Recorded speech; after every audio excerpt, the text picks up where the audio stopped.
வணக்கம். அறம் வாழ்க, வளம் பெறுக, ஆன்மீக ஆரோக்கியம். ஆன்மீகம் என்பது நிலையிலே நாம் தன்னை அறிவதே இந்த அறிவு என்ற நிலைதான். ஆன்மீகம் என்றால் இறைவனை வணங்குவது இல்லை, இறைவன் நமக்குள்ளேயே இருக்கின்றான் என்பதுதான் உண்மை. இறைவனுக்கு ஊருள்ள பேருள்ள எந்த உருவமும் கிடையாது. நீங்கள் நினைக்கிற மாதிரி இவ்வளோ சாமிகளை கும்பிட்டுக்கிட்டே இருக்கிறோமே, அப்போது என்ன அதில் பலன் உள்ளது? யாரோ சொல்லி கொடுத்ததை நம்ம செஞ்சுக்கிட்டு இருக்கிறோம், அவ்வளோதான்.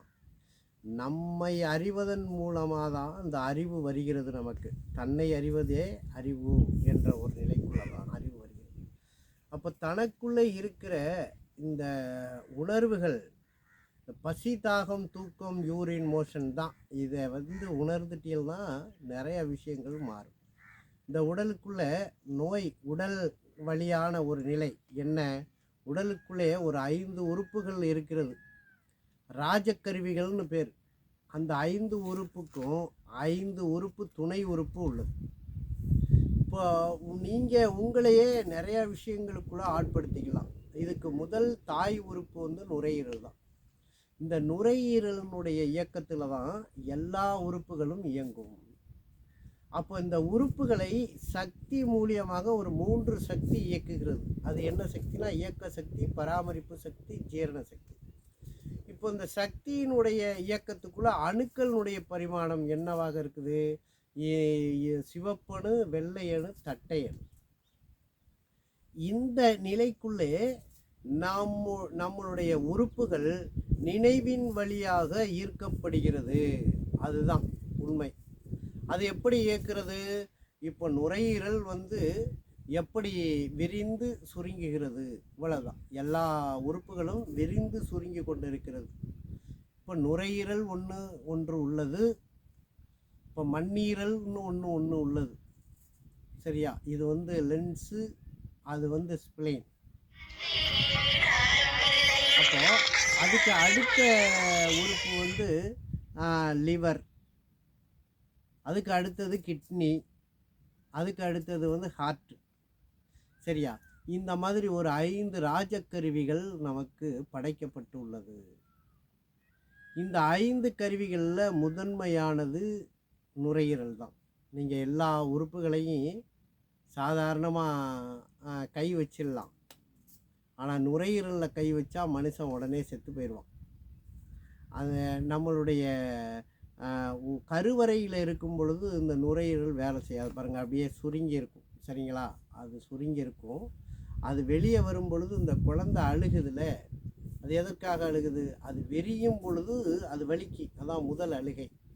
அந்த மூச்சு காற்று இங்கேருந்து மேலேருந்து இந்த கீழே வருகிறது பாருங்க, முதல் மூச்சு இழுக்கிறோம் பாருங்க, அந்த மூச்சியை தான் அந்த அஸ்ட்ராலஜி இருக்குல்ல, அது ஜோதிடம், அதில் அந்த மூச்சு காற்றும் வரும் அந்த இடத்தை குறிப்பிடும் பொழுது அந்த பாகையில் லக்கணம் என்று சொல்லிட்டு அதை அறிவிப்பாங்க. அதான் உயிர்காற்று, முதல் காற்று.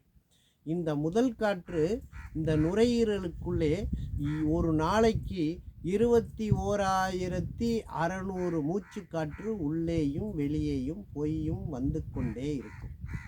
இது கரெக்டான அளவு இருக்கும்.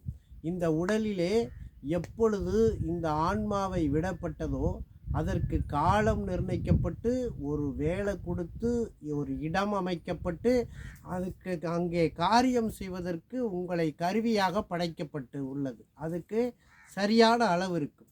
அப்போ அந்த 21,600 மூச்சு காற்றையும் ஒரு நாளைக்கு சரியான நிலையிலே நீங்கள் உள்ளேயும் வெளியேயும் இழுத்து விட்டால் சரியான 100 வயதை நீங்கள் எட்டி விடுவீர்கள். இந்த காற்றை அதிகமாக இழுத்து வெளியே விடுகிறோம். எதன் வழியாக? அப்போ காம, குரோத, லோக, மோகம், மதம், ஆச்சரியம், இடம்பம், அகங்காரம்ங்கிற 8 ராகங்கள், 8 ஆசைகள் வழியாக. இப்போ காமம் செய்யும் பொழுது நமக்கு என்ன ஆகிறது? இறைக்கிறது. அந்த இறைப்பிலே பாதி மூச்சு காற்று வெளியே போய் விடுகிறது.